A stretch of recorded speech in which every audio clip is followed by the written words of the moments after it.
Je sais que dans ce lieu, Dieu est au contrôle. Et depuis vendredi, alors qu'on priait avec Letty, elle est en train de me déballer toute ma prédication. Je lui dis, toi, tu as vu mes notes quelque part? Elle me dit non.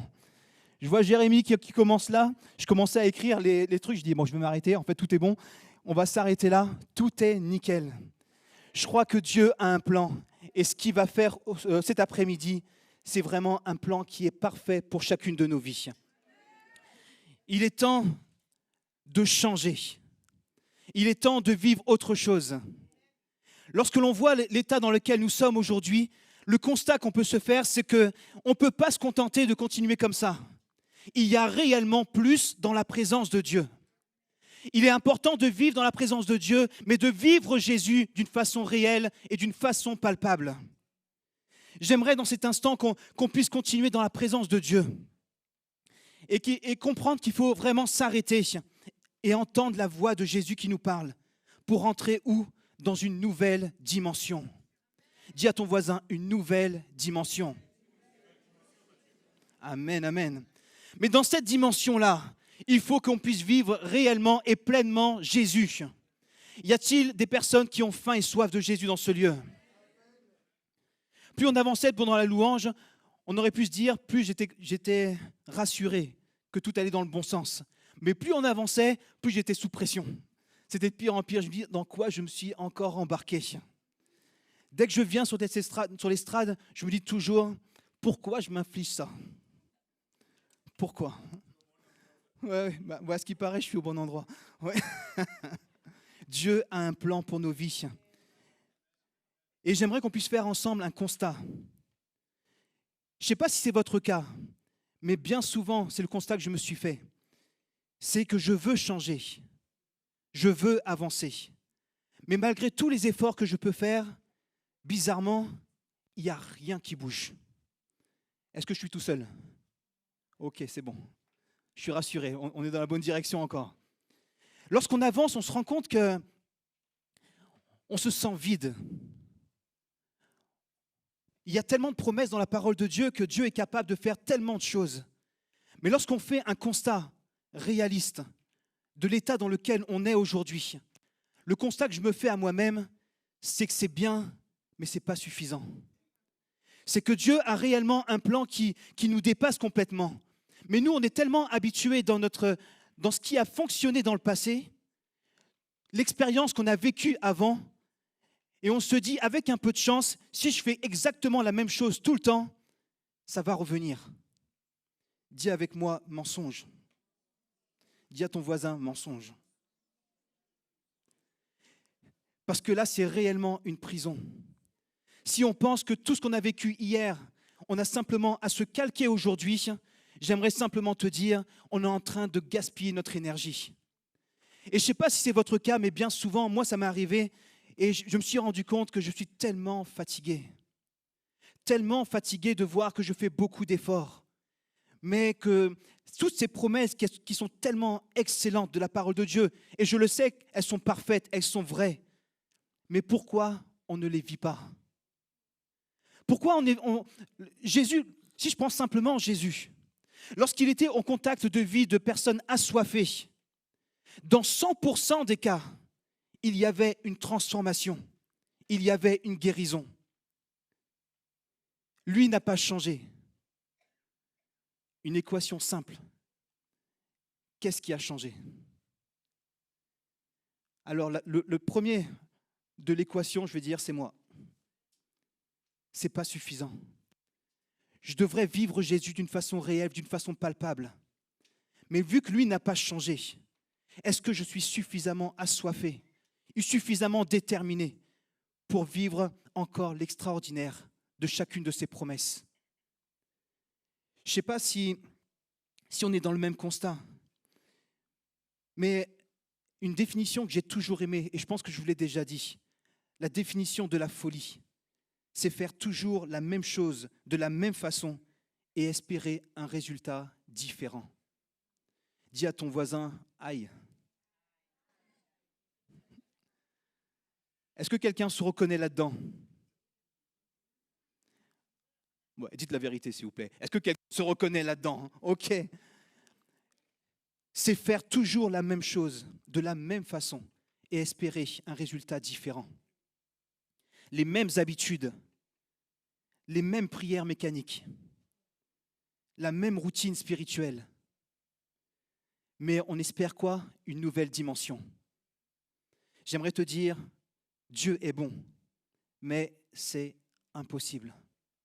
Parce que si on veut vivre pleinement ce qui est en lui, il nous faut réellement saisir pleinement ce qui vient de lui.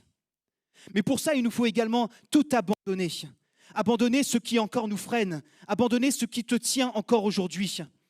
Il a encore une parole pour nos vies. Et je crois que si je suis là ce soir, c'est réellement pour déclarer qu'il y a une ligne de séparation qui est sur le point d'être tirée. Pourquoi? Parce qu'il y a un après. Dis à ton voisin, il y a un après.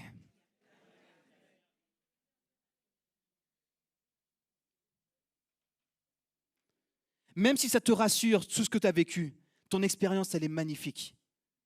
L'expérience est magnifique. Mais Dieu veut nous amener tellement plus loin. Lorsque je vois la parole de Dieu et que je sillonne cette parole, je me dis, mais comment on ne peut pas vivre aujourd'hui? Comment on peut simplement se contenter de remettre à demain, alors qu'on te dit aujourd'hui, tout est possible. On te dit simplement que si tu crois, tu peux voir la gloire de Dieu. Bien plus que tu peux, c'est que tu verras la gloire de Dieu. Je me rappelle lorsque j'étais plus jeune et que j'avais cette foi d'être baptisé dans le Saint-Esprit. À chaque fois que le pasteur prononçait le mot Saint-Esprit, c'est comme si c'était « Ah, c'est mon rendez-vous, c'est pour moi ». Mais bizarrement, rien ne se passait. Il y avait comme quelque chose qui s'allumait en moi. Alors, je ne vais même pas vous dire combien de fois ils ont prêché sur le Saint-Esprit. Mais à chaque fois que ce mot était prononcé, je disais, pourquoi c'est toujours pas le moment? Je mérite quand même. Ça fait tellement longtemps que j'attends. Pourquoi je ne reçois pas? Et il a fallu un moment où c'était dans une retraite spirituelle, dans un temps tellement simple, tellement il n'y a rien qui claquait, il n'y a rien, aucune paillette. Rien du tout, c'était dans une simplicité incroyable, un tête-à-tête, un face-à-face, un cœur à cœur, tu l'appelles comme tu veux. Mais c'était un face-à-face avec mon Dieu. Et dans toute la simplicité, ce n'était pas un tonnerre où je me suis roulé par terre, ou quoi que ce soit, mais j'ai rencontré celui qui a changé ma vie. Et cette rencontre qui était tellement simple, à mes yeux ou peut-être aux yeux des autres, m'a tenu jusqu'à aujourd'hui. Et je crois que ce feu qui m'habite, ce feu qui est en moi, n'a pas été donné afin que je le retienne, mais afin que je puisse relâcher, parce que nous devons expérimenter quelque chose de bien plus grand. Nous devons être des assoiffés. Y a-t-il des assoiffés dans ce lieu? Mais si c'est ton cas, j'aimerais te dire, il faut que l'on se lève et qu'on puisse prendre courage. Ça ne suffit pas de simplement chanter « Change-moi ». Ça ne suffit pas de pouvoir simplement dire « Seigneur, fais pour moi ». Mais ça nécessite qu'on puisse se lever et se mettre en action pour aller dans la direction de cette bénédiction. Dieu a un plan il désire simplement que nous puissions prendre une décision. Et la décision de nous lever et de venir à lui. Il n'a pas changé. Chacune de ces promesses sont pour ta vie. Pourquoi on est là à dormir dans ce lieu? Lâchez-moi vos sacs de couchage dans ce lieu. On est là aujourd'hui pour expérimenter une grâce qui est au-dessus de toute chose. Nous ne sommes pas là pour dormir, parce que lorsqu'on voit ce lieu qui est censé être un hôpital pour les âmes, je ne sais pas si vous allez me lapider maintenant, mais j'ai le sentiment que ce lieu se transforme, plus on avance, en un lieu dans lequel il y a des soignants malades. Nous sommes fatigués, nous sommes malades. Mais qu'est-ce qu'on apporte dans ce monde? Quelle est la lumière qu'on apporte? Est-ce que ce lieu est réellement un hôpital dans lequel règne la présence de Dieu? Est-ce que dans ta vie, il y a réellement ce feu qui dit « Seigneur, je veux dépendre de toi et je veux marcher pour toi ». Ce n'est pas suffisant. Je crois que Dieu a quelque chose et on tient quelque chose. On vit des grands moments dans la présence de Dieu. Mais si nous ne sommes pas là en train d'être assoiffés, nous devons être des affamés. On pourra crier tant qu'on veut, mais on sera des éternels frustrés. Et ça dit à ton voisin, non merci. J'ai pas été créé pour être frustré. J'ai pas été créé pour être une victime. J'ai pas été créé simplement pour être un mendiant d'une bénédiction du ciel. Parce qu'il est dit que tout a été donné. Tout a été donné pour ta vie. Mais qu'est-ce qui te freine? J'aime tellement ce passage de Josué au chapitre 1, verset 6 qui dit « Fortifie-toi et prends courage ». Fortifie-toi et prends courage. Personne ne le fera pour toi. Il faut se lever. Il faut se mettre en action. Mais dans les temps que nous vivons aujourd'hui, c'est tellement difficile. Et je suis d'accord avec chacun d'entre vous. C'est dur. C'est tellement dur. Dans Apocalypse 2, au verset 4, il est dit « J'ai cependant un reproche à te faire. Tu as abandonné l'amour que tu avais au début. Allons, rappelle-toi d'où tu es tombé. Change et reviens de ta conduite première. Sinon, je viendrai à toi et j'ôterai ton chandelier de sa place si tu ne changes pas. Que celui qui a des oreilles écoute ce que l'Esprit dit aux églises. Au vainqueur, je donnerai à manger du fruit de l'arbre de vie qui est dans le paradis de Dieu. Rappelle-toi d'où tu es tombé. Change et reviens à ta conduite première. Écoute-moi bien. Change. 1, 2, 1, 2. Il y a quelqu'un? Change. Dis à ton voisin, change. Change et reviens à ton premier amour. Ça se passe auprès de lui. Lorsqu'on n'est pas bien, et j'ai eu cette phase dans ma vie spirituelle, lorsque j'étais pas bien, le premier réflexe que l'on a, c'est qu'on s'isole. On reste seul. Et on dit simplement, personne ne m'écoute. Personne n'est attentif à ce que je vis. Personne ne me comprend. Et c'est vrai. Et c'est vrai, personne ne peut te comprendre. Mais ce qui fait la différence, c'est que Dieu te connaît mieux que personne. C'est qu'il a son désir, ce n'est pas simplement de te coller une étiquette, voici mon enfant. Mais il veut que tu sois, comment on peut le qualifier, que tu sois la vitrine du ciel sur terre. Est-ce que vous voulez être la vitrine du ciel sur terre? Comment le monde va reconnaître que Jésus-Christ est le Fils de Dieu?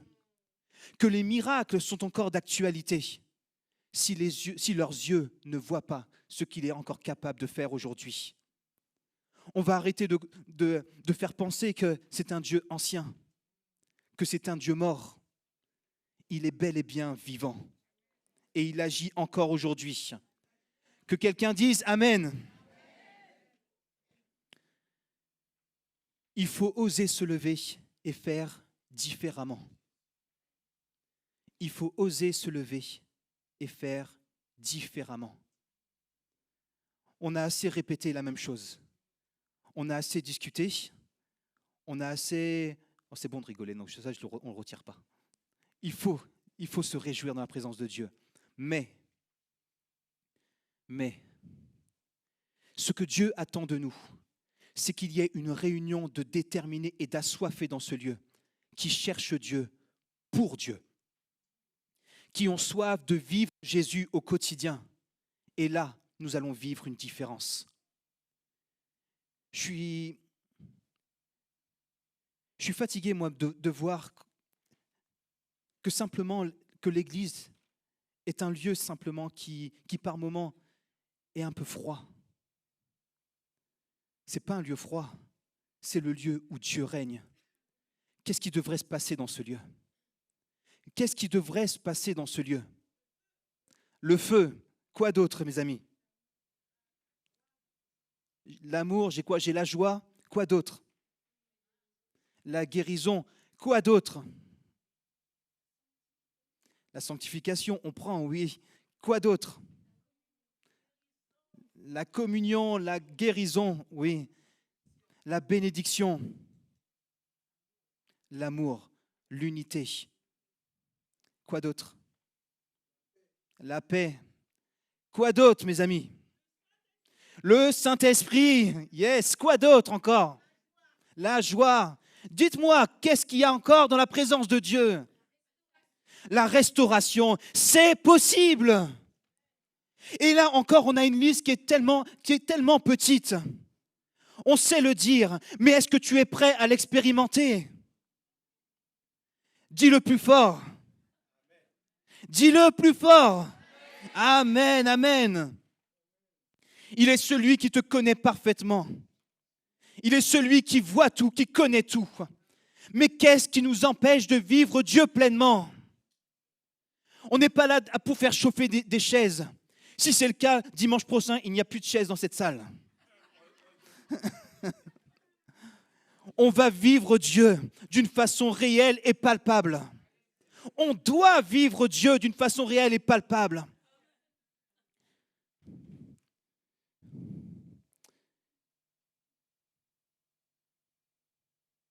J'aimerais qu'on puisse simplement prendre dans Galates, chapitre 5, s'il vous plaît.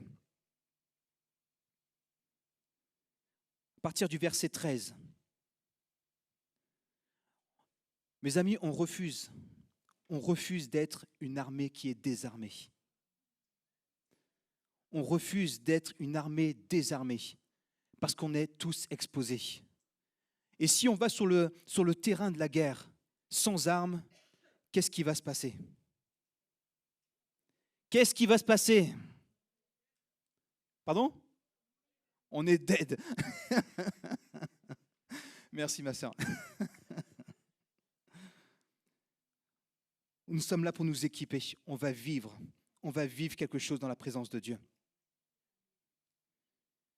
Oui, mes frères, vous avez été appelés à la liberté.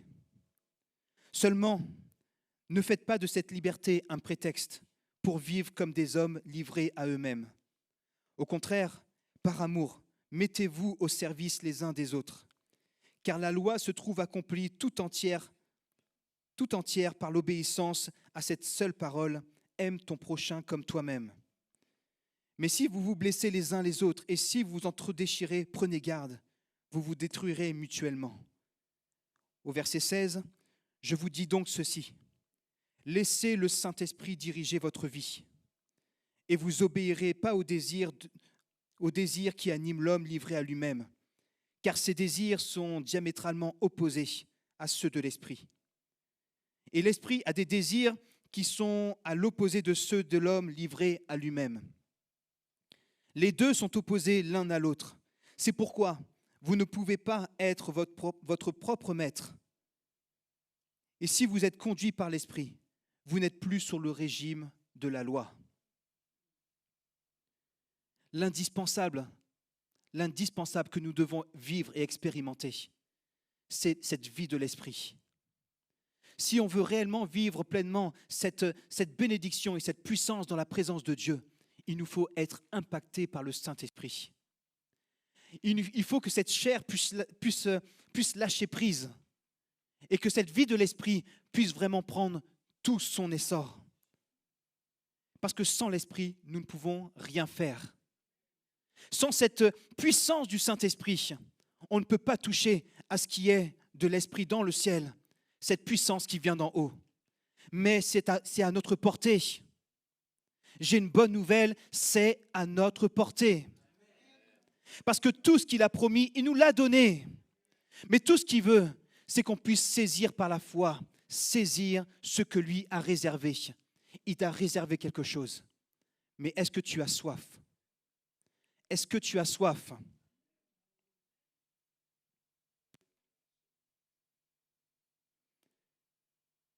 Dans Daniel, chapitre 3, au chapitre 3, dans ce récit, Ce récit se passe sous le roi Nabuchodonosor. Je vais avoir du mal à le dire plusieurs fois. Alors, épargnez-moi si je vous dis Nabu par la suite, ok? Le peuple d'Israël a été déporté à Babylone. Et après la conquête de Jérusalem, Daniel, Shadrach, Meshach et Abednego vivent dans la cour du roi Nabu. Problème, le roi a fait ériger une immense statue en or et ordonne à tous de se prosterner devant elle. Mais Shadrach, Meshach et Abednego refusent catégoriquement car ils veulent demeurer fidèles à Dieu. Furieux, le roi Nabu décide donc de les jeter dans la fournaise. Et on arrive au verset 15. Et on va le lire ensemble. Si vous refusez de l'adorer, vous serez jetés aussitôt dans la fournaise, où brûle un feu ardent. Et quel est le Dieu qui pourrait alors vous délivrer de mes mains? Shadrach, Meshach et Abednego répondirent au roi. Il est là encore. Ô Nabu, il n'est pas nécessaire de te répondre à ce point. Si nous sommes jetés dans la fournaise où brûle un feu ardent, notre Dieu que nous servons peut nous en délivrer. Et ainsi que de tes mains, ô roi. Mais même s'il ne le fait pas, sache bien, ô roi, que nous n'adorerons pas tes dieux et que nous n'allons pas nous prosterner devant cette statue d'or que tu as érigée. Alors, le roi fut rempli d'une fureur contre Shadrach, Meshach et Abednego, et son visage devint blême. Il reprit la parole et ordonna de chauffer la fournaise 7 fois plus que d'habitude. Puis il commanda à quelques soldats vigoureux de sa garde de les ligoter solidement et de les jeter dans la fournaise qui a été ardemment chauffée. Aussitôt, les 3 hommes furent ligotés, tout habillés avec leurs pantalons, leurs tuniques et leurs turbans, et jetés dans la fournaise où brûlait un feu ardent. Mais comme sur l'ordre du roi, on avait fait chauffer la fournaise au maximum, les flammes qui en jaillissaient firent périr les soldats qui y avaient jeté Shadrach, Meshach et Abednego. Quand ils tombèrent dans cette fournaise, les 3 ligotés au milieu de la fournaise où brûlait un feu ardent, c'est alors que le roi Nabuchodonosor fut saisi de stupeur. Il se leva précipitamment et s'adressant à ses coéquipiers, à ses conseillers, il demanda « N'avons-nous pas jeté 3 hommes tous ligotés dans le feu ?» Ils répondirent au roi « Bien sûr, Majesté. » Eh bien, reprit-il, je vois 4 hommes sans lien qui marchent au milieu du feu sans subir aucun dommage. Tu as peut-être l'impression que dans cette fournaise dans laquelle tu es, que tu peux être seul, que personne ne te comprend. On peut parler de la famille, on peut parler de ton travail, on peut parler de chacune des situations. Peut-être tu as l'impression que la situation commence à se durcir autour de toi, que c'est tellement dur. Mais j'aimerais te rappeler qu'il y a quelqu'un d'autre avec toi dans cette fournaise. Tu n'es pas seul, tu n'es pas oublié, tu n'es pas rejeté. Mais moi, ce qui m'impressionne là-dedans, avec Shadrach, Meshach et Abednego aussi, c'est qu'ils avaient placé leur foi en Dieu. Mais ce qui est impressionnant, c'est qu'ils ne savaient pas comment Dieu allait intervenir. Mais ils savaient simplement qu'il était capable de le faire. Et pour eux, c'était suffisant de pouvoir passer par la fournaise malgré tout en ne sachant pas ce qu'il était capable de faire. Alors que nous, on a tendance bien souvent à se dire « J'aimerais que tu puisses faire les choses comme ça. J'aimerais que tu puisses faire les choses à ma manière. Que ça puisse, s'il te plaît, pas trop me coûter trop cher. Que je puisse être plus ou moins tranquille. Mais s'il te plaît, fais-le. » Moi, cette foi qui est engagée de Shadrach, Meshach et Abednego, qui choisissent d'oser rentrer dans cette fournaise malgré tout, pour ne pas aller à l'encontre de leur foi vis-à-vis de Dieu, c'est une foi qui déplace les montagnes. Je crois qu'eux, ils sont capables de faire la différence. Cette foi est capable de faire la différence. Il y a un chant que j'aime beaucoup. Ce chant, c'est la main de Dieu. Je demandais à Joël de venir, s'il te plaît. La main de Dieu. Je crois que à la sortie de cette fournaise, j'en suis certain que Shadrach, Meshach et Abednego pouvaient chanter ce chant. Si je suis en vie, ce n'est que par la main de Dieu. Dis à ton voisin, si je vis, ce n'est que grâce à la main de Dieu.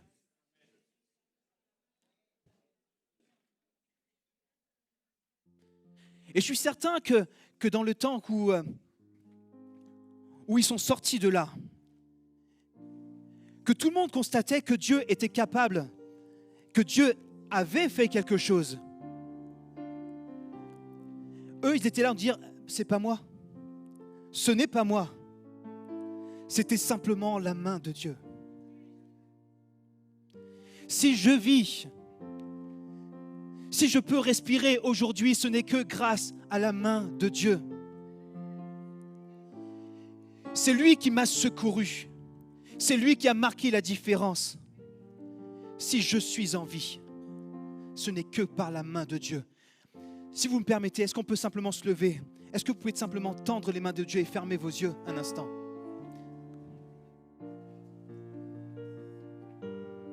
Alléluia.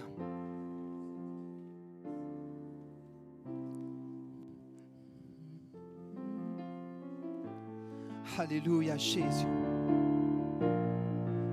Cette puissance qui agit est encore d'actualité aujourd'hui. Ce n'était pas moi, mais c'était la main de Dieu. Si c'était pas ma force, je ne serais pas là au milieu des flammes. Jésus m'a secouru. Si je suis en vie, c'est par la main de Dieu. Il n'y a pas plus sûr que la main de Dieu. Il n'y a de montagne qu'elle ne peut bouger. J'ai vu de mes yeux ce qu'elle a opéré. Si je suis en vie, c'est par la main de Dieu. Ce n'était pas moi, mais c'était la main de Dieu. Si c'était pas ma force, je ne serais pas là au milieu des flammes. Jésus m'a secouru. Si je suis en vie, c'est par la main de Dieu. Il n'y a pas plus sûr que la main de Dieu. Il n'y a de montagne qu'elle ne peut bouger. J'ai vu de mes yeux ce qu'elle a opéré. Si je suis en vie, c'est par la main de Dieu, car la main de Dieu a changé ma vie. La main de Dieu guérit.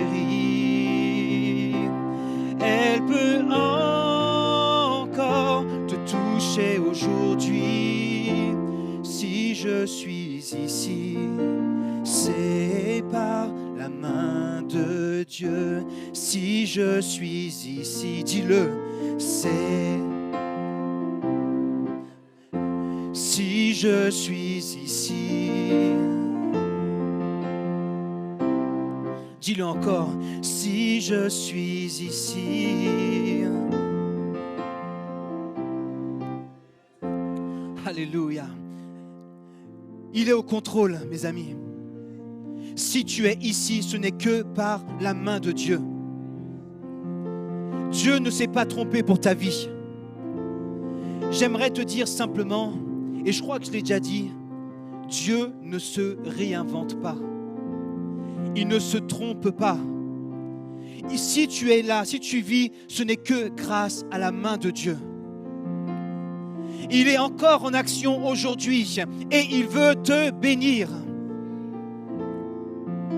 Rappelez-vous avec moi, mes amis, il est dit, dans les derniers temps, je répandrai sur tout le monde de mon esprit.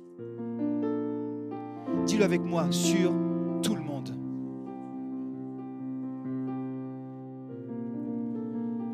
J'aimerais te dire, tout le monde, c'est toi et moi.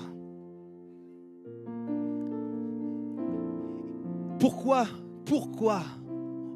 il faut encore limiter l'action de l'esprit? Je sais que tu pries pour ta famille. Je sais que tu pries pour ta femme, pour ton mari. Je sais que tu pries pour tes études. Je sais que tu pries pour ton avenir. Mais il y a simplement la main de Dieu qui est capable de renverser toutes ces situations. Il est le seul qui est capable de relever celui qui est sans force. Il est capable de pouvoir te tirer d'où tu es et de te dire « Je te vois, je te connais et je te veux près de moi. » Dans les derniers temps, je répandrai mon esprit sur tout le monde. Il est dit que les vieillards, par des songes, recevront des révélations. Que les jeunes, par des visions, recevront des révélations. Regardez, si vous avez vos enfants près de vous, jetez un œil, parce qu'il est dit que vos fils et vos filles prophétiseront.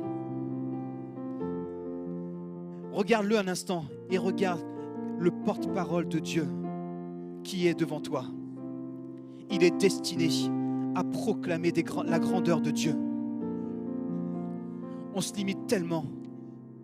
La louange va jaillir des enfants. La Bible nous dit même des enfants à la mamelle. Il est sans limite. Il est incomparable. Le Dieu que je connais, il est capable. Et ce qu'il attend de toi, ce n'est pas simplement que tu regardes, que tu sois spectateur, mais que tu saisisses pleinement cette bénédiction. C'est aujourd'hui ton rendez-vous.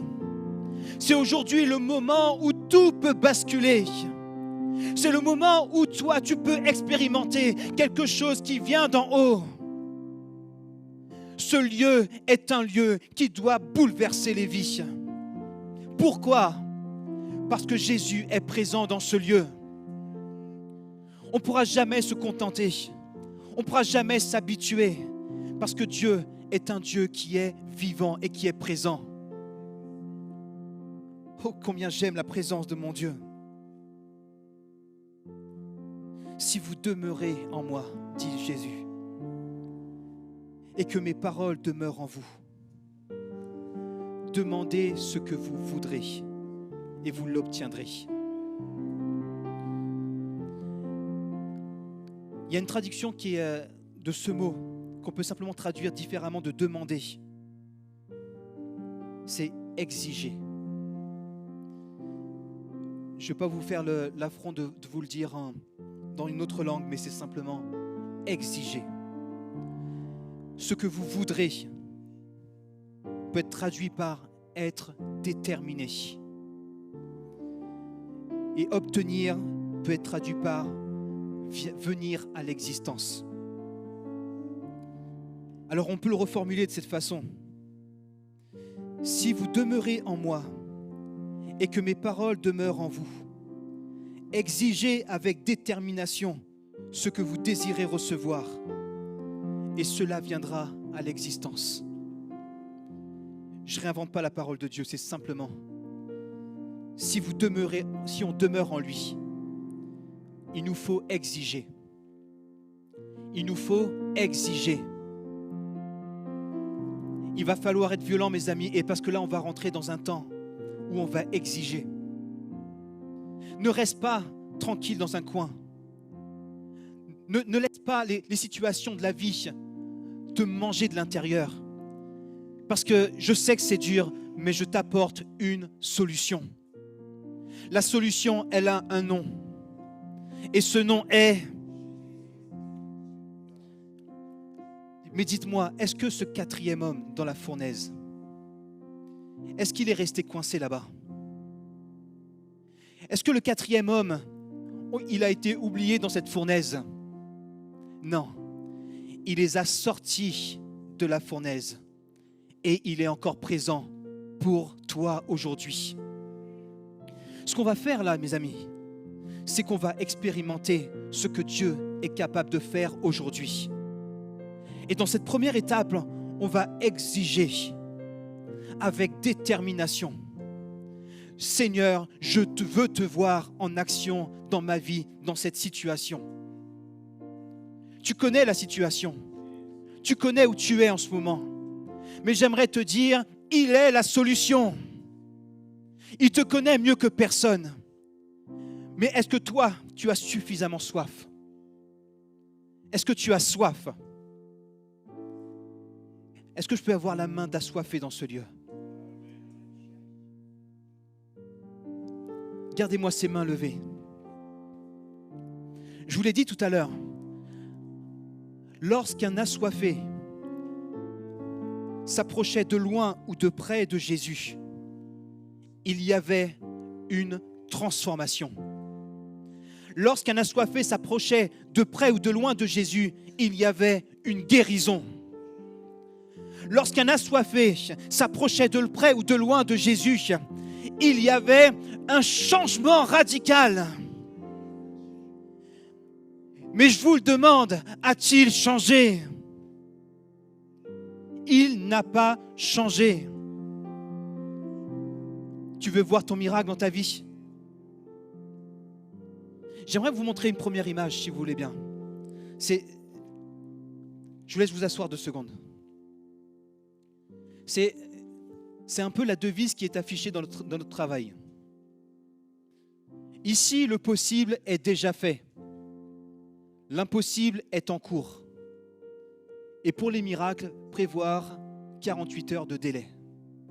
Voilà ce qui est affiché dans mon travail. Dès que je l'ai vu, je suis retourné de vacances, j'ai dit, mais qu'est-ce que c'est ça? C'est quoi? Ici, le possible est déjà fait, l'impossible est en cours. Et pour les miracles, prévoir 48 heures de délai. Est-ce que quelqu'un est d'accord avec moi que l'impossible est le terrain d'action de Dieu? Il s'en charge déjà. Est-ce qu'on veut accepter cette parole qui dit, pour les miracles, prévoir 48 heures de délai?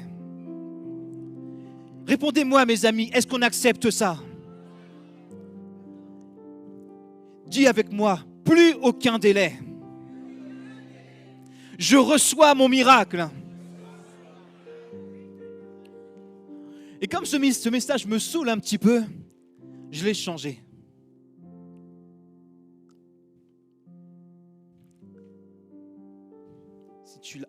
Ici, le possible est déjà fait. L'impossible, il s'en charge. Pour les miracles, dites-le avec moi, mes amis, ici, le possible.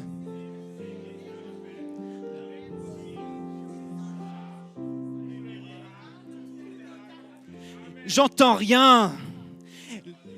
Ici, le possible est déjà fait. L'impossible, il s'en charge. Pour les miracles, est-ce qu'on peut acclamer le Dieu du miracle? Alléluia! Tout est accompli. Oh, secoue-moi ton voisin. Dis-lui, tout est accompli. Oh, je vois dans ce lieu des miracles. J'aperçois dans ce lieu des vies transformées. Le Dieu du miracle est en action. Wow, alléluia. Est-ce qu'on peut réellement acclamer le roi des rois dans ce lieu? Alléluia. Oh Jésus, plus aucun délai. Dis avec moi, c'est fini. Je reçois mon miracle. Oh Satan, tu n'as pas mes enfants. Tu n'as pas ma famille. Écoute-moi bien. Je suis enfant de Dieu. Écoute-moi mieux. Tout est accompli. Oh Jésus, il est vivant. Oh, sorry, abakore, mama, ila sorry, mam.